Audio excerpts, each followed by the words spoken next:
గెలుస్తున్న ఎమ్మెల్యేలని, గెలవాలనుకునే ఎమ్మెల్యేలని, నామినేషన్ వేసిన ఎమ్మెల్యేలని, ప్రతిపక్షంలో ఉన్న ఎమ్మెల్యేలని, అధికారులు ఉన్న ఎమ్మెల్యేలని.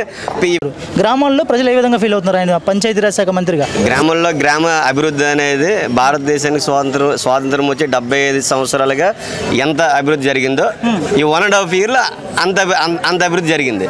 దానికి ప్రజలు ఎలా ఉంటుంది, తమ సంతోషాన్ని క్లుప్తంగా వ్యక్తం చేస్తున్నారు. మీ పాలకొండ శాసనసభ్యులు నిమ్మక జయకృష్ణ గారి పనితీరు ఎలా ఉంది? నిమ్మక జయకృష్ణ గారి పనితీరు ఎలా ఉందంటే 100 సంవత్సరాల నుంచి మా గ్రామానికి, మా ఊరు బొడ్లపాడు గ్రామం వేరేట మనం పాల్గొన్న కాన్స్టిట్యున్సీ 100 సంవత్సరాల నుంచి, అంటే మా ఊరు పుట్టిన నుంచి గ్రామ దేవతకి రహదారు లేని గ్రామానికి ఇప్పుడు వచ్చిందా ఎమ్మెల్యే జయకృష్ణ గారు వచ్చిన తర్వాత డిప్యూటీ సీఎం గ్రామీణ అభివృద్ధి శాఖ పవన్ కళ్యాణ్ గారికి తీసుకున్న తర్వాత మా గ్రామానికి రోడ్డు అనేది వేయడం జరిగింది. మరి గతంలో ఏ నాయకుడి దగ్గరికి మీరు వెళ్ళి రోడ్లు ఏమైనా అడగలేదా? వాళ్ళు స్పందించలేదా? ఎమ్మెల్యేలు గెలుస్తున్న ఎమ్మెల్యేలని, గెలవాలనుకునే ఎమ్మెల్యేలని, నామినేషన్ వేసిన ఎమ్మెల్యేలని, ప్రతిపక్షంలో ఉన్న ఎమ్మెల్యేలని, అధికారులు ఉన్న ఎమ్మెల్యేలని